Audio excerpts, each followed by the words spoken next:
What's up guys, welcome back to the channel. We are on part 4 of the truck bed camper build series. In this part of the build, we're going to be getting our powder coated camper on the truck itself. We're going to be getting all of our seals on, we're going to be bolting our doors up, getting our windows on, and all of that good stuff. I'm really excited to see it all coated and on the truck, so let's get right to it.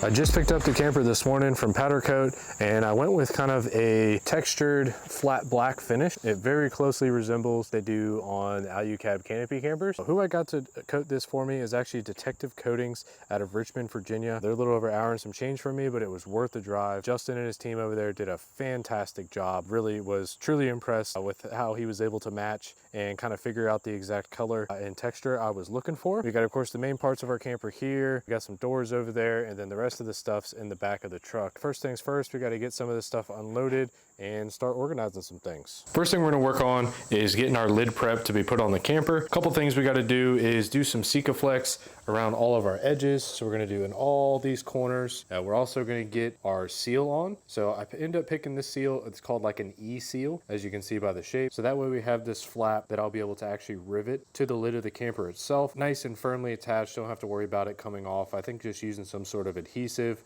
wouldn't really work out very well in the long term. Then we are also going to be taking some carpet. This is the same marine indoor outdoor carpet I used on the 80 series drawer build, if you guys watched that. So you'll still be able to see this black part of the structure, but it'll be a nice gray carpet inlay that goes throughout all of these empty slots. Looking back, I think it would have been worth it to lay down some adhesive under this and then do the rivets on top of that, just to keep it from being able to droop in any sort of places. Either that, or you can just do a ton more rivets than I did. I just figured these would be sufficient, and now after the project's done and I'm looking at it on the camper, I think doing either adhesive or more rivets really would have paid off. Another thing we're working on is sealing up the camper from any sort of water intrusion. Here I'm just doing some caulk all around our edges, and here in the next part of the video I will kind of go over what I'm doing to seal the rest of the camper up.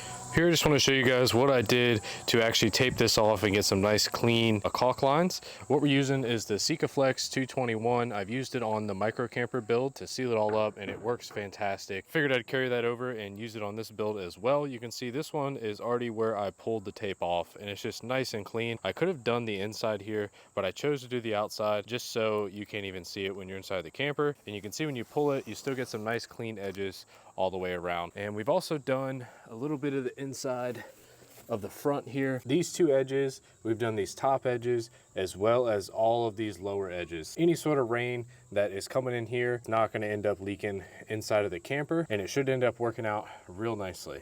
I've also sealed up my lid, so I did all of my edges. I went around here, and what I do is just lay a very gentle bead and then go through with my finger with a glove on and smooth it all out. But that seems to be the best way to get the smoothest bead. I am going to go through and do some of these inners as well. That's going to be to mainly keep it from being able to vibrate at all. Like going down a washboard road or something like that, possibility for it to vibrate. So I'll just go ahead and do some Sika Flex all along here, and that should help keep that from happening. Real quick before we move on to putting our carpet inlays in here, I want to give you a better look at how I attach these seals. So I showed you previously, these E-seals have this nice flap that lets you be able to attach it without having to compromise the outer part of the seal. I just use these really large shouldered black rivets, and I think they're going to end up holding it great. I just kind of spaced them out evenly as I went. Both of our short ends all the way up to the edge. That way when you're going down the road, obviously any water and stuff like that, it's going to be sealed all the way across. And then of course we have a little gap here, but once it's all sandwiched down, it'll end up sealing up. These are all the edges I did with the Sika Flex. I did every single edge all the way throughout this whole lid. We'll get our debris and everything cleaned up here, and then we will start attaching our carpet inlays. We're going to be using this liquid nails fuse-it to glue down the carpet inlays. I used it on the 80 series drawer build, and it seemed to work very well. I haven't had any of that stuff starting to peel up, so hopefully it's going to end up doing well with this aluminum. Doing these carpet inlays was much more time consuming than I anticipated. I'm using a Fisker's little roller and then some rulers as a good straight edge, and obviously just measuring each of them, going through, seeing how big it has to be, cutting it maybe just slightly larger, and then going back and making adjustments just to make sure everything fits nice and perfectly. We don't want any gaps or anything, and also we can't have anything oversized or we'll end up with the panels kind of having a wave in them. Here we're running around, getting all of our adhesive on our lid, and after that we can get our Velcro secured to this. Later on in the video, I think I mentioned I do end up putting some rivets in this Velcro, just because adhesive in hot sun ends up losing, I guess, its tackiness, and the Velcro just having tension on it, it can actually start to let it slide down. So definitely recommend doing the Velcro with some rivets in it along with the adhesive while you have it in this stage, just to make your life easier later on down the road. For our roof vent fan, we are using some butyl tape on the bottom side of it to help aid in sealing. Once we got the fan actually down in there and screwed it all down to the frame of the roof, we can then use some Sika Flex and seal up all the edges just to ensure that we have a nice watertight seal. Got our roof vent fan all installed. We did Sika Flex around all the edges and then some large self-tapping screws into the structural frame of our lid. I did try to take a time lapse of us installing the roof of the camper, and somehow I forgot to hit record. So I don't have any video of us put up there. It's definitely a two-person job just because of how awkward it is. But now that we got our lid on, I'm starting to lay out all my hinges that I have sprayed with Steel It, and these are going to be what join our hinge mechanism. So I'll lay all these out, and I've marked them in a way so I know which one's which, and everything was back from powder coat. So we'll get these assembled, and then we will start working on getting them back on the camper itself. It'll be a little bit of a trick getting the lid held up and getting everything started in position, but we'll get it figured out. If it isn't already obvious, just go ahead and buy a Milwaukee rivet gun for a project like this. I haven't tallied up how many I've done, but maybe here at the end of the build in the cost breakdown video, I'll go through and tell you guys exactly how many rivets I used on this entire build, because it's got to be a couple hundred or maybe even close to 1,000, it feels like. So that actually wasn't as bad as I thought it was going to be. Pretty much just reassembled it the way I took it apart. With the lid down, I was able to get all of our bolts in for the bottom part of our hinges, and then actually put the lift mechanism in there and bolt it up. And then once I lifted this side up and got the gas struts on, I knew I was safe under my roof. And then I could work in the wedge here and get the other one bolted up. While it was still down, I just pulled those gas struts and put them on, and then it lifted up like usual. So the roof is just slightly heavier than it was during, I guess, the fabrication stage. I did notice on the way down, the weight has made it a little bit easier to bring the roof down. It was pretty stiff before. But other thing I noticed is because of that, this hinge wants to kind of fold in on itself while I'm pulling down this side. So the locking mechanism that I'm going to be adding is basically going to keep the lift mechanism from being able to fold unless I want it to. So whenever I'm going to take it down, I'll just have this one locked, pull this side down, undo this lock, and then lower the roof. But the good news with that is I don't have to pull down with as much force, because before with that handle and pulling on our string there, I did have to pull relatively hard just to get it started and get it down. But we'll have to see. In colder weather, these struts are actually going to be a little weaker, so I may have to end up going up to a 50-pound strut. But it's just one of those things. I'll just have to do some trial runs and some tests and see how it turns out before we can actually make that call. Some of the next things we're going to be doing is attaching the Velcro to this flange on the tent, just like we did for the roof. That way our fabric has somewhere to stick. We're going to start putting on our latches. So we got our latches that go front and rear, and we got our other bits we got to rivet up there. Reassembly has definitely been a really fun part of this build, just seeing everything get to come together. I will say I'm being extra cautious, just making sure I don't scratch this coating. It is very durable though, a lot more durable than I guess I expected. So just keep that in mind when you choose your coating, and just pick something that's going to be durable and hold up to some elements and take some scratches. Alrighty guys, we got the camper on the back of the truck. I did try to take a time-lapse video of us putting it on here. I had the camera and the tripod all set up, and I did not hit record. I've been getting in a habit of doing that recently for some reason. But it looks great, and everything's fitting just as it should, and nothing's tweaked or anything. I actually had this piece of wood here, which basically, I knew that these legs had to be exactly this far apart. So this piece of wood just wedged in here just to make sure that everything was still all lined up and I didn't get anything tweaked whenever I transported it for powder coat. We did get our 2 front bolts in there just to hold it still, and also it just kind of helps line everything up. You guys may remember that there was a gap up here, and what I did was a 1-inch bulb seal that has an adhesive on the bottom. So basically just stuck it to the top of the bed frame there, And then as we were putting the camper on, we just lifted it up and set it down on top of there. There is just a tad bit of daylight that shines through there. No worries there. I'll end up doing some sort of foam or something like that to seal it up. Before we can start assembling the camper, we still got a few places that we got to put some carpet down. Just like I did with the lid, I'm going to be filling in these little rectangles here with some of our indoor-outdoor carpet, as well as the backside of our hatch doors and also the backside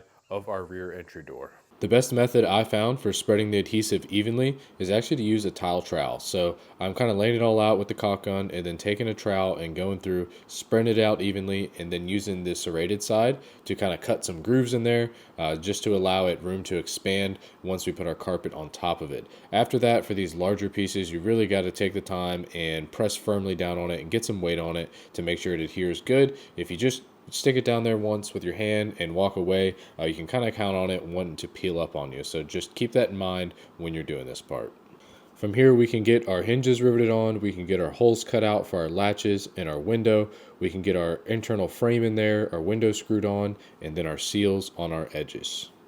With all of our carpeting done on our panels, now we can actually start assembling the camper. First thing we're going to do is get that back wall on, and then we will work on getting the door, and then probably last we will do the side hatch doors, just so we have maximum ventilation and lighting while we are assembling our rear latch and all that good stuff. To assist in sealing up our back wall, one thing we did add was a bulb seal. This is the same bulb seal we used to seal the front side of the camper to the bedside. It's about 1 inch thick, and of course I'll have everything linked in the description like always, but this should help seal up that gap that originally you can see near the taillight. May have to add a little bit more seal once everything's on there to get rid of all the daylight that's going to shine through here, but this should do a great job of keeping most of it out.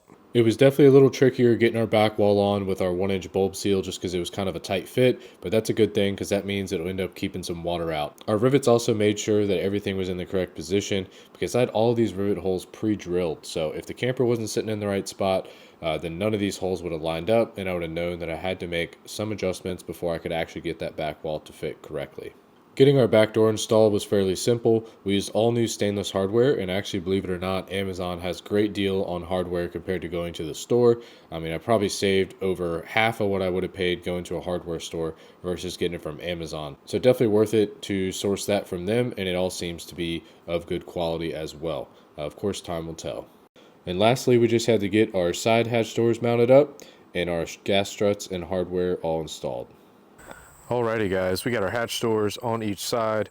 We got our rear door on there all complete. Our latch system is on there and everything is functional. You just lift up, pull back, and that is our door. For the moment, it just rests against the camper right here. I am going to do some sort of hold for it to keep it from being able to shut. Say I'm on a little bit of a hill, I'll have it lock open. That's something I'm just going to have to brainstorm and start to figure out later. Here is our side hatches. Opens up. The struts are plenty strong. I'll have them linked in the description. I think I even still have some force left that I can do some Velcro, like pouches and stuff on here if I'd like. You can see it lifts up nice and easy, but also I can shut it relatively easy as well. Same with this side. And then of course we also got our Eurovision windows in there. I have not put the back of these windows on yet, that it has like the screen and the blind and stuff like that. Just for the moment, I'm kind of liking the way it looks without it, but I know it'll be functional, so I'll probably end up putting it on here sometime in the future. Here's our GP Factor table all pulled out. I think like I mentioned before, this is a bamboo cutting board that slides in and out. You can flip it over and clean it and actually just fully remove it if you just pull it out of its slots. Still have the protective film on this table just until we're done with the build, just because I'm setting tools and stuff up here. You can see there's already a couple nicks and scratches in that. The next thing we are going to be working on is actually getting our door stay on there. So this is going to go on the inside of the camper, and it's going to be how we keep the door shut while we're inside, because obviously we cannot operate that exterior latch from inside the camper. So this is going to be about right here, and this will allow this plunger to push on our door seal right here. And eventually that'll just keep tension on the door and actually keep it shut while we're inside. What I'll do to shut the door is when this table's up, it creates a nice handle, so I can just pull on that and operate our latch. And I will show you guys more about how that operates once we get it installed. Of course, for installation, we want some 1/4 thread rib nuts. I've used rib nuts all over the place on this build, and they're definitely a very, very handy way to add some threads to your project. We got our inside hold latch all complete. I'll just show you some order operations here. Typically, I don't camp anywhere where there's other people I don't know, just kind of hanging around. So the chances of me getting locked in my own camper are very slim unless my buddies want to play a prank on me. But what I've done to combat that, I know how you guys are, and in the comments, somebody's going to say something about this. So this is the same design as Alucab uses as far as to keep from getting locked in. It is not bolted right here, but only right here. That is simply a stop, and this is a pivot. So with our door open, I can pull our handle out like this, put that up. So now our teeth are in an outward position where the rear latch cannot be operated. So when you go to shut the door from the inside and we do our latch, which I'll show you how it works in a second, there's no way for anybody to operate this outdoor latch because it simply cannot rotate that way. So we'll get inside the camper and I'll show you how the inside latch works. So you hop in, shut your door. From here, you can just push down on your red lever. You can see it starts to put pressure. And then what I do is actually just put my fingers right here and then palm on that and just click it into place. So now this door cannot be open or closed from the outside whatsoever, and you can also not be locked in the camper. The only way that this door is coming open is if somebody inside the camper pulls this latch, opens that up, and pushes it open. So for the bed platform, first thing I'm gonna do is do 1-inch foam board installation, and that's gonna fill that gap that you guys may remember seeing up on the overhang of the camper. And then on top of that, we're gonna be putting down some of this Alupoly. It's basically an ACM panel, so it's aluminum, composite, and then another thin aluminum sheet. It's very light and it's also strong, and it's what I used, if you guys remember, on the micro camper build. So I did the whole exterior of my micro camper or with boards like this, and this is what I have that's actually left over from that build. You can see it comes normally with this protective film. So what we'll do is cut out a piece the size of our overhang, and then we'll cut out another piece that's the size of our bed platform extension. So I'm kind of thinking I'm gonna go ahead and line the top of this with carpet for the overhang as well as for the bed platform. I think it'll just kind of finish it out and make it look real nice. So let's get right to it. To cut the ACM panel, we're just using a skill saw with a high tooth count carbide blade, just like we did for our other aluminum sheets. Best way to make sure that your carpet is the correct size is just go ahead and lay your panel straight on top of that carpet and use that as a stencil to cut around it. Just keep in mind to have some extra carpet around all the edges for our front platform extension, and that's because we're going to have to end up wrapping around all of these edges to make it look nice.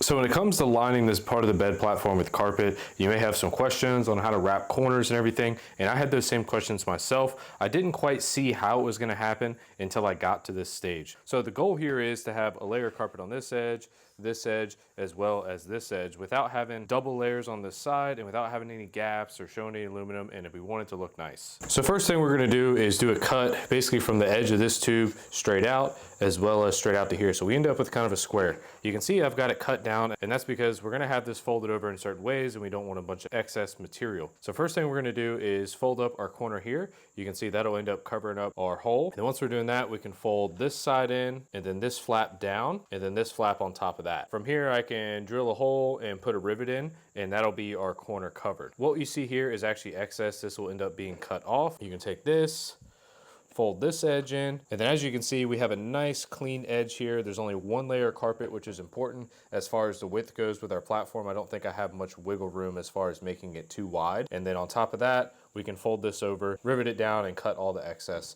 off of here. But I just wanted to give you guys a look at that just in case you were having some questions or having some difficulty with wrapping your bed platform with the carpet itself. The front corners of the bed platform without that lip are going to be much more simple. So basically we just fold up our sides. You see we have a tail here that folds over, and then we can just fold our back side. We still end up with one layer on this side like we talked about for the front. It's definitely something that could be a little intimidating, but once you sit here and look at it and really think about it, it's really not too difficult. At this point, I was actually starting to run out of aluminum rivets, so I switched to self-tapping screws. They just have a Phillips head on, and it was nice to go through and do a bunch of those just to make sure that there was no chance of this carpet being able to peel up around these edges.